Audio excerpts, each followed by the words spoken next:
Terima kasih masih bersama YPB Movie. Jadi cerita kita berlanjut dengan Pegito yang gemetar karena amarah pada situasinya, menyadari bahwa turnamen hanya tinggal 2 jam lagi dari sekarang. Bahkan dengan dimensi aneh tempat Konoha membawanya untuk berlatih selama yang dia suka, dia tidak punya peluang untuk menang dengan 3 pejuang yang berhasil dia rekrut. Pegito merasa pejuang itu tidak bisa dibandingkan dengan Goku, Vegeta atau pejuang lain yang dia kumpulkan dalam perjalanannya. Meledak dalam amarah saat dia meningkatkan kekuatannya, melepaskan lebih banyak kekuatan daripada sebelumnya. Amarahnya tentu saja berasal dari kemampuan Bu miliknya dan kemampuan untuk memisahkan diri menjadi tidak berlaku di alam para dewa tua. Dan kekuatannya terus dilepaskan dengan ganas, mulai mengguncang dimensi putih yang tak berujung ini. Saat Goro menonton, dia tentu saja terpana, hanya pernah merasakan sebagian kecil dari kekuatan Pegito dalam pertempuran dengannya. Saat peningkatan kekuatan Pegito terbukti sangat dramatis, menyebabkan perubahan atmosfer sehingga 2 Saiyan kuno yang tidak sadar, Camber dan Salot, akan segera terbangun. Mereka tergeletak di tanah saat mereka mengintip melihat aura merah dan hitam yang menjulang tinggi. Meskipun angin bertiup kencang di rambutnya, Konoha tidak bergeming sama sekali. Seolah kekuatan seperti itu bukan apa-apa bagi dewa tua sepertinya. Konoha tidak tahu apa yang sebenarnya sedang Pegito lakukan, dan dia hanya menjelaskan bahwa 4 petarung sudah cukup. Jumlah minimum adalah 3 peserta, jadi jangan bingung antara kuantitas dengan kualitas. Selain itu, Pegito bisa berlatih di sini selama 100 tahun atau lebih. Dalam waktu itu, mereka bisa menjadi sekuat yang Pegito inginkan. Tapi, Pegito menolak dan sudah bilang dia tidak akan berlatih 100 tahun. Dan Pegito yakin orang-orang ini tidak akan menang. Dan jika dia kalah di sini dan mati setelah semua yang harus dia lalui, Pegito menginginkan Goku, Vegeta, Trunks, dan Broly, yaitu tim yang menjatuhkan Grand Prix bersamanya. Tim yang memulai semuanya. Tapi Konoha menegaskan jangan pernah berpikir Grand Prix adalah sesuatu yang sebanding dengannya. Konoha sarankan agar Pegito berpikir hati-hati dan masih tidak peduli atau tunduk pada ancaman Pegito. Konoha yang tenang sudah mengatakan di alam ini tidak ada kemampuan iblis yang bisa digunakan. Jadi para Saiyan di dalam diri Pegito tetap seperti itu. Dan bagi Konoha menyedihkan karena Pegito masih membutuhkan mereka. Selain itu, Konoha tidak akan melemahkan anak bintangnya, tapi bereaksi secara impulsif karena tahu satu-satunya hal yang bisa memberikannya jawaban adalah kekerasan. Dengan bodohnya Pegito mengarahkan telapak tangannya pada Konoha dan mulai menghasilkan bola energi iblis yang gelap. Konoha menegaskan Pegito tidak pernah belajar. Hampir di saat yang sama, mata Konoha bersinar dengan pandangannya terkunci pada bola energi tersebut. Hingga apa yang awalnya tampak seolah-olah Pegito berubah pikiran, menarik energinya menjadi semakin kecil hingga tidak ada yang tersisa lagi. Dari ekspresi kesal Pegito, tampaknya Konoha telah membalikan waktu pada serangan itu untuk membuatnya kembali ke tempat asalnya. Pegito menjadi sangat kesal karena Konoha bisa memengaruhi apapun yang dia inginkan. Dan sekarang dengan matanya kembali normal, dewa tua yang tenang itu menepuk wajahnya karena frustasi. Mencoba menenangkan diri saat dia berkata ingatan Pegito pasti tidak berfungsi, karena dia ingat baru-baru ini Pegito hampir terbunuh oleh Omni King Pegito. Konoha akui Omni Pegito adalah versi dirinya yang lebih unggul dalam segala hal. Pertarungan itu bahkan tidak sebanding. Dan bahkan dengan celah kekuatan itu, Pegito malah berusaha meningkatkannya lebih jauh dengan membagi kekuatannya pada para 5 Z-Factor yang bertanggung jawab atas mengapa Pegito bisa sekuat sekarang. Konoha tidak peduli jika Pegito kurang kecerdasan untuk memahami mengapa itu ide yang buruk, tapi dia harus memenangkan turnamen ini. Dan sebagai dewa tua, Pegito harus mempercayai penilaiannya. Pegito balik menegaskan jika Konoha begitu kuat sebagai dewa tua, mengapa dia tidak bisa melakukan sesuatu? Mengapa Konoha tidak bisa melakukan apapun untuk menghentikan aturan bodoh ini? Aturan ini tidak membiarkan Pegito menggunakan kemampuan iblis. Konoha bilang dia harus menang, tapi tidakkah Konoha tahu jika mengirimnya ke pertempuran seperti ini, tidak peduli seberapa banyak Pegito berlatih, Pegito akan kalah sejak awal. Bukan hanya dia, Goro, Salot, 3 dari mereka berempat bahkan tidak bisa menggunakan 90% serangan mereka. Namun Konoha membalas bahwa dia merasakan hal yang sama seperti Pegito. Tapi sebagai tanggapan karena kesal, Konoha meletakkan tangannya di pinggul dan menjawab, Jangan mengira dia baru lahir kemarin. Konoha tahu semua ini karena Konoha sendirilah yang telah memperhatikannya sejak hari Vegito menjadi God Killer. Dan Konoha bisa memberitahu Vegito sekarang jika bukan kemampuan Vegito yang membuatnya kuat, juga tidak akan menjembatani celah antara Vegito dan lawan yang akan segera dia hadapi. Terlepas dari itu, jika Vegito mendengarkan sedikit lebih seksama, Konoha memang mengatakan kemampuan iblis dilarang di alam Dewa Tua. Tapi Konoha tidak mengatakan di mana turnamen itu akan diadakan.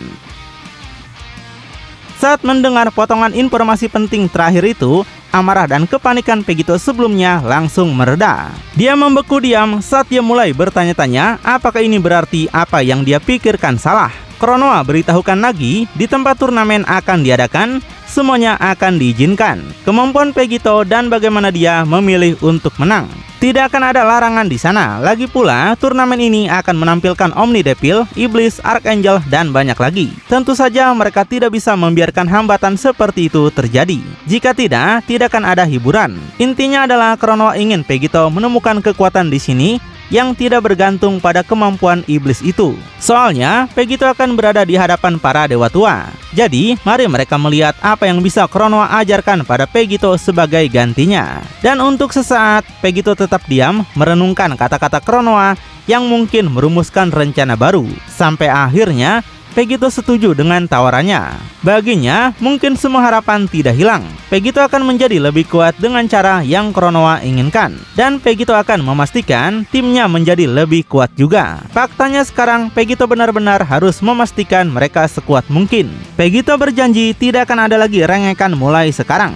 Dan setelah keputusan Vegito itu, akhirnya pelatihan tim Konoha dimulai. Vegito, Camber, Salot, dan Goro tampak berdiri di tanah tandus dengan deretan kubus terapung di udara. Mereka bersama-sama siap untuk melakukan kombinasi di antaranya. Vegito menepati janjinya menjadi lebih kuat sambil memastikan 3 lainnya juga naik level. Singkat cerita, mereka pun naik level karena masing-masing mencapai bentuk baru. Camber melampaui Dewa Ikari untuk mencapai bentuk Saiyan baru yang misterius. Dia memiliki 2 ekor sekarang, baju besi emas dan bulu, 1 bola energi mengelilinginya setiap saat, seperti mereka adalah naga itu sendiri.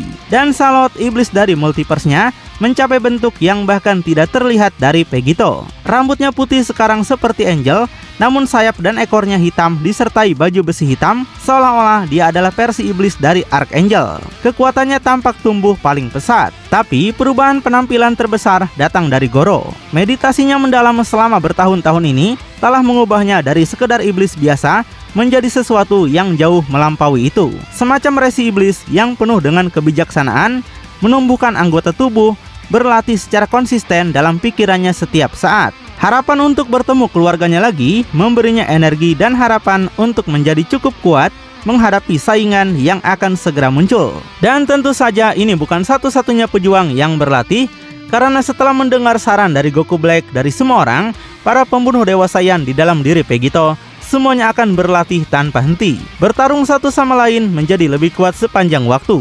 Secara tidak langsung membuat Vegito jauh lebih kuat pada saat yang sama di atas pelatihannya sendiri. Dan di dalam, saat Vegeta melawan putranya akan masuk dengan kecepatan penuh. Serapim hijau versus serapim hijau mengayunkan tangannya seperti pedang. Tapi Trunks yang merupakan pembunuh dewa literal Vegito di garis waktunya tidak akan mudah dijatuhkan untuk menahan setiap serangannya, bahkan memblokir pukulan berikutnya dengan kedua tangannya. Ayahnya yang tersenyum congak mengatakan dia lupa betapa lebih baiknya Trunks masa depan bertarung daripada Trunks kecilnya sendiri. Vegeta merasa terkesan, tapi dia ingatkan masih ada banyak hal yang harus Trunks pelajari. Hingga akhirnya taktik ahli Vegeta menemukan celah dan mendaratkan tendangan tepat pada Trunks. Trunks membalas, dia bukanlah Trunks yang ayahnya kenal. Dia akan menunjukkan pada Vegeta apa yang telah dia lalui.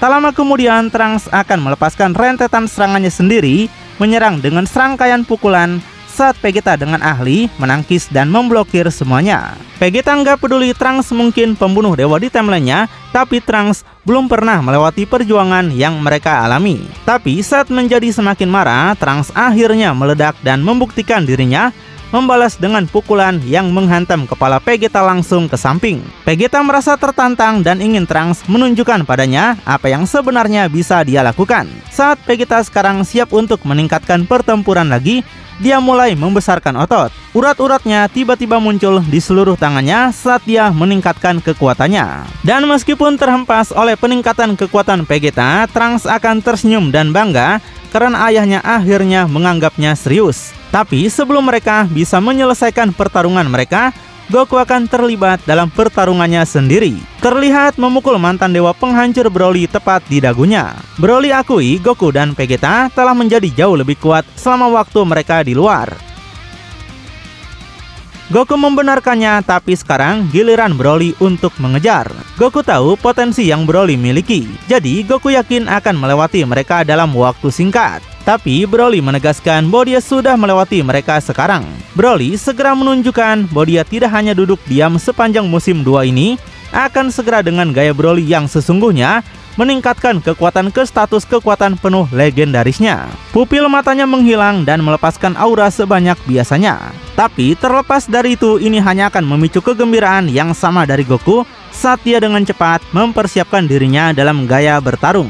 Dan dalam beberapa saat, Broly akan muncul menutupi Goku. Tubuh raksasanya membuat Saiyan itu terlihat seperti anak kecil. Tapi saat Broly menyerang, itu akan dengan mudah dihindari oleh Goku yang mengaktifkan Seraphim hijau yang bisa melihat semuanya. Dan dengan itu, latihan Goku terhadap Broly akan berlanjut dengan Broly mencoba yang terbaik untuk mendaratkan serangan. Meningkat secara alami setiap detiknya saat Goku akan terus menghindar dan berkelit dari semuanya. Tapi saat latihan di antara keempat Saiyan itu berlangsung di udara, Saiyan lain atau setidaknya seseorang dalam tubuh Vegito akan menonton dari bawah. Terungkap bahwa itu adalah Black yang jelas kesal karena dialah yang menyuruh mereka berlatih di sini. Tapi suara misterius dengan tangan rata di tanah sepertinya akan menenangkan Goku Black. Telapak tangan yang rata ini segera terlihat menjadi dasar dari push up saat tubuh yang penuh luka terlihat naik turun dengan perjuangan. Dia menyuruh Black terus berlatih karena mereka tidak pernah tahu mereka mungkin yang memberikan perbedaan paling besar bagi Vegito. Rupanya itu adalah Kazuya untuk pertama kalinya muncul kembali. Dan dengan senyuman di wajahnya, dia yakin Vegito akan menemukan cara untuk mengeluarkan beberapa dari mereka untuk turnamen ini. Dan saat dia mati, Kazuya akan memastikan Vegito memilihnya daripada para Saiyan itu. Sudah waktunya Kazuya menunjukkan padanya cara menggunakan gen iblisnya. Dan pada kejutan itu, saat berpindah pada tempat di luar yang bergemuruh dengan petir menyambar di mana-mana, sepertinya Kazuya tidak akan punya apa-apa untuk diajarkan pada Vegito. Saat satu petir raksasa segera jatuh menghantam tanah, menciptakan gelombang kejut yang memecahkan gendang telinga dan meninggalkan kehancuran total dari energi listrik murninya saja. Dari asap kehancuran tersebut, sebuah kaki mulai keluar. Dengan pelatihan baru selama beberapa dekade dan time skip ini, Ultra Vegito muncul kembali. Babak baru kehidupan dan tingkat kekuatan yang sepenuhnya baru. Vegito menjadi gatal untuk menunjukkan kekuatan barunya kepada yang lain termasuk Omni Vegito. Vegito merasa turnamen ini miliknya, dan posisi pemimpin Dewa Tua adalah miliknya juga. Dan ketika semuanya selesai, Vegito jamin mereka semua akan mati karena bermain dengan hidupnya seperti ini, termasuk Lucifer sendiri. Dan sepertinya hari itu akhirnya tiba saat sebuah stadion besar dan megah segera diperlihatkan kepada kita semua. Berukuran raksasa hampir sepanjang kota kecil, mencakup tidak hanya panggung batu tapi berbagai macam tempat dengan tribun penonton di sekelilingnya. Dan di bagian paling bawah beberapa makhluk seperti semut yang akan segera terungkap. 7 dewa tua diperlihatkan, yaitu Poseidon, Hera, Aries, Kastil, Akobel, Hades, dan akhirnya penyelenggara seluruh acara ini, Kronoa sendiri. Semua berdiri diam seperti tim mereka sendiri saat mereka menunggu pemimpin mereka Zeus untuk memulai turnamen besar guna memutuskan segalanya. Melihat satu sama lain sekarang setelah beberapa lama, Kastil menjadi saudara yang penyayang akan mencoba menghibur Akobel. Mengetahui ultimatum yang diberikan kepadanya dan Kronoa secara khusus, bahwa jika salah satu tidak menang, mereka berdua dan seluruh multiverse mereka akan dihapus. Kastil minta Akobel jangan khawatir karena turnamen ini adalah milik Akobel untuk dimenangkan. Kastil sudah memberitahu timnya untuk mengalah pada Akobel. Mereka tidak akan mengalahkan tim Akobel dan mereka akan menyingkirkan ancaman apapun dari tim lain dengan segala cara. Tapi tampak tidak berterima kasih, Akobel akan menepis tangannya. Akobel menegaskan dia tidak butuh bantuan Kastil sama sekali. Sudah dia bilang dirinya akan menemukan pejuang yang dia butuhkan dan memang dirinya telah menemukannya. Sekarang dengan senyuman sini Sol Akobel tahu turnamen ini sudah menjadi miliknya. Dia akan berkata loyalitas kastil akan dia ingat ketika dia menjadi pemimpin yang baru. Namun ketika mereka akhirnya bisa mengucapkan selamat tinggal kepada ayah, yang perlu kastil lakukan adalah mengawasi keponakan tersayangnya yaitu Lucifer. Karena Akobel akan menunjukkan bahwa Lucifer sudah menjadi sangat kuat dan tidak seorang pun di sini yang akan mampu menghadapinya. Tapi menyala kedua bersaudara itu adalah Kronoa yang terkikik seperti tidak bisa mengendalikan dirinya. Kronoa tegaskan jika Lucifer benar-benar yang tetap menjadi kartu as Akobel, maka dia merasa turnamen ini akan tetap menjadi pertempuran antara Zeus dan Kronoa saja. Dan seperti yang dia duga, Akobel merasa tidak perlu mendengar apapun dari Kronoa. Baginya, rencana jahat Kronoa adalah alasan mengapa mereka berada di sini sejak awal. Tapi jangan khawatir, seperti yang Akobel katakan padanya sebelumnya, Kronoa hanya akan mempercepat impian Akobel menjadi pemimpin Dewa Tua. Dan setelah Akobel mendapatkan kepala Zeus, dia akan berterima kasih kepada Kronoa secara pribadi. Tapi Kronoa membantah bukan cuma dia yang ikut campur dalam urusan dunia panah. Kronoa ingat Akobel yang pertama memberikan kekuatan pada pemain bintangnya yaitu Lucifer. Sedangkan Kronoa hanya membuat segalanya adil. Jika ada yang harus disalahkan itu adalah Akobel. Kronoa sangat tidak sabar sampai mereka melihat seorang wanita akhirnya berkuasa. Baginya, sentuhan feminim adalah apa yang mereka semua butuhkan untuk kembali tertib. Dan jangan khawatir, Kronoa berjanji akan membiarkan Akobel tetap hidup. Lagi pula, Kronoa tidak akan mencabut begitu banyak anak dari ayah haram mereka. Dan sementara mereka bertengkar, yang menonton dengan tenang adalah Aries. Pria tua itu berkomentar dengan tangan dilipat bahwa darah muda mendidih cepat dan juga kental. Tak satu pun dari mereka menyadari hanya akan ada satu yang harus mereka takuti di sini, dan dia belum menampakkan dirinya. Saat Poseidon mulai melihat ke atas akan setuju. Dia katakan mereka akan segera belajar Zeus tidak menjadi pemimpin tanpa alasan. Zeus satu tingkat di atas mereka semua, dan timnya pasti akan mencerminkan hal itu juga. Jadi mereka semua bisa bersyukur tidak menghadapi kematian seperti Akobel dan Kronoa jika mereka kalah. Dengan Hera selanjutnya melihat ke atas dan berpikir bahwa orang itu telah datang. Tapi Hera tegaskan dia tidak akan takut seperti mereka para pengecut. Mereka tidak akan tahu apa yang bisa dia ciptakan. Sedangkan Hades hanya akan tersenyum dan berpikir ini akan sangat menyenangkan baginya. Hades ingin tahu apa yang bisa Zeus ciptakan jika dia benar-benar menciptakan Akobel dan juga kastil.